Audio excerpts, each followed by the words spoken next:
Hello everyone, this is DZ Maven again here with another Gunpla review.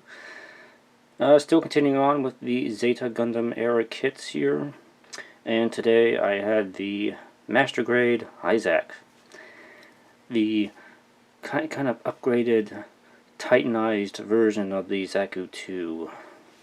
I've always found it a little weird why the Titans use the Zaku 2, but since they're kind of anti-space noid, but there you had it. I guess Gundam need to have a Zaku of some kind. So here it is. This is the Hi-Zack, the Master Grade Hi-Zack. So it's not a bad kit. It's pretty good overall, I would say. I kind of want to do something a little different for my review this time, because I'm trying to make my reviews a little better, a little more comprehensive, and all. So kind of have a review scoring system I kind of want to try to use in this review, see how that works out. It's a system I kind of developed for my written reviews, but my written reviews kind of petered off to the wayside. I didn't really continue with those because they took a lot of work here, so try and do those in the video reviews. So I'm just gonna, it's real simple. I got 4 different scores I give. First one's going to be the details, overall appearance of the kits. Second is going to cover the articulation of the kit. And the third part covers the extras that comes with the kits, like the weapons, add-ons, stickers, and everything. And lastly I have a score for the overall value of the kit. Like, pretty much it kind of takes into account the first 3 scores and the price of the kit, and basically it's kind of is what you're getting for your money actually worth it with this kit. So I'm going to first start off with the details here. Now, details going to cover basically the color accuracy, how well the colors are accurate, if you have to place any stickers to fill in missing color apps or anything like that, or seam lines, internal frame stuff. So I can tell you right now, on the Hi-Zack there is an internal frame. You do get internal frame in the torso, a little bit in the head, and in the lower legs here. I'm trying to remember if there's anything in the upper legs. I can't remember off the top of my head, but I know you get that. You don't get anything in the arms. So in terms of seam lines to watch out for, I think probably there's stuff on the inside of the legs. There are some seam lines on the inside edge of the legs here you probably have to look for. Oh, and on the arm right here there's a nub end seam line combination, which is always lovely to deal with right there. But besides that, I don't really think there's a whole lot else. Oh, yeah, right here on the shoulder armor there's a seam line runs right along through here. Yeah. But color-wise, it's pretty good. There's really no place. Well, actually, yes, there is a place where there's a sticker right here. This is gray, but this is a sticker right here. So yeah, you have to have a sticker for that part. If you want to, you could paint that over. A lot of these thruster bells and stuff are supposed to be gray on the outside. I didn't really do that when I built this kit. This is an older kit. I just kind of panel lined it and stuck the decals on. That was kind of it for this. I didn't really do a whole lot to this. Detail wise, yes, you do get some stuff in the internal. There's a little bit internals on the head, you can see right there. The mono eye will move, but you kind of have to have a screwdriver for it because you can't really, very hard to get your finger in there. So you have moving mono eye, but you kind of have to have a flathead screwdriver to get to it. And your cockpit hatch is right here, but it doesn't really open all the way. That's about as far as it'll go. So these power cables kind of limit how far up it's going to open up. So, speaking of which, this is probably one detail here you probably want to pay attention to. This kit comes with the basic standard yellow multi-piece power cable stuff. You get that on the head and the torso. But you also get these extra power cables, these kind of rubber ones that go around the arms and are kind of inside the legs. They're in the kneecap and some on the upper leg, on the back of the forearm. Now that's just the kind of way the Hi-Zack is designed, but And now we're gonna, well, before I move on to articulation, the detail score. Overall detail score, I kind of give it, and I kind of go through 1 through 10 here. The detail score is 8 on this. Articulation is going to be 7, but so I'm going to talk about articulation right now. So, articulation, I said, is above standard for a master grade. You do get some shoulder clavicle joint here. Arm will go up and around. Head's pretty good. It'll go up and around most of the ways here. There's a little bit of movement in the torso right here. It's not back and forth. It's just around like that, so you won't go up and down or anything. Skirt armor will move up like so. This will move up a little bit. Back skirt is fixed. It doesn't move. Now these arms here. Now you got these rubber cables around the arms here. This is supposed to be kind of like the natural pose of the arm, but these cables do kind of restrict the arm movement.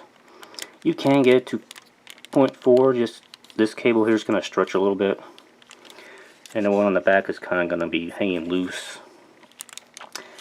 And the arm bend is just 90 degrees. Just 90 degrees. You can't, it is not a double jointed arm. So of course it kind of loses point in articulation because of that, and because how the arm is restricted from moving. So it's kind of a shame. I mean, it's an interesting looking kit, but it's kind of a shame it's restricted so much in its arm movement. And the hand is on a little simple polycap peg. Now my kit is kind of old, and as you can see, the polycap has split in there, so the hand doesn't really stay in too well. Yeah, this popped out, fell out again. The hands are these index finger, 3-finger, and ball jointed thumb. Pretty standard on master grades at the time this came out. So there are no fixed hands for this kit. Moving on down to the legs. Now I do have to confess, this is probably the one kit I have that is actually technically broken, and the reason is the hips on this. The hips are a little fragile on this kit, so I'm going to have to move this leg and not this one because the hip is broken on this side here. It's kind of just glued together right now. So moving up, it'll mend actually pretty decently, about that far. And back about that far. So it's the leg articulation is pretty good on this kit, I would say. It can bend about that much at the knee. The foot is one-piece foot, even though it looks like it might be 2 pieces, it isn't. To kind of make up for that, it kind of folds out like that when it bends forward and back. So, and side to side, it's pretty good side to side. So it can move a little bit on the inside there. So a little bit of movement on that flap right there too. Now this hip joint is kind of hard to see here. It originally it's one of those 2-piece hip sockets that kind of slide back and forth like that, and it is a little bit fragile. It is something you have to be careful with because the amount of plastic in there is a little thin, so it can be prone to breaking. The one on this side broke, so. It didn't happen recently. It happened a long time ago on this kit. It actually fell off a shelf and it just the hip just popped right off and broke. So these little things on the side shield, it's a ball joint, move around. This here moves around a little bit. There's a little flap right here. On the backpack, they got some little flaps on the side. Move. And these little wing binders, thrusters, they move back and forth a little bit like so. So like I said, I gave the articulation score a 7 on this kit. It's above average, but it is restricted in a few places. You have to kind of be aware of that. It stands up just fine, so it's no problem there. So now we move on to the extras, which is all the goodies you get with this kit, which is actually a pretty good thing. First off, you get the Zaku Machine Gun Kai, which is actually what this is called. So there is a Zaku name is actually associated with this kit here. So Basically, it looks like a slightly revamped version of the Zaku machine gun here. You do get the sort of scope sensor hanging off the side. The only thing they don't give you any sort of sticker for the inside of the lens on this, because it's supposed to be red or pinkish on this lens, but they don't give you a sticker for that, so you will have to kind of paint that if you want that to look correct here. But other than that, ammo pack comes off, same as the old Zaku machine gun. It holds it pretty well. As you may have noticed on the hands, there is no peg hole, so there is no peg on here, so just kind of, it loosely holds it, and it's okay. So, it's probably the better looking weapon, I would say, with this kit. But in addition to that, you do get the beam rifle. They call it a beam rifle. Looks like a small beam gun to me, though, but it's okay. It's good. Same quality as the machine gun here. You do get an E-pack that comes off, like so. And again, there is a little sensor on it right here, but you're going to have to paint that. You don't get a sticker for that. So it holds this pretty well here. It's a little harder for it to hold it two-handed because the side grip is fixed. It doesn't move on the Zaku machine gun. It moves around a little bit, but not on this here. So for the melee weapons, you get options. You get the beam saber. Yes, this is a Zaku with a beam saber. Might be the first one actually in the continuity, I'd say. The first Zaku with a beam saber on it.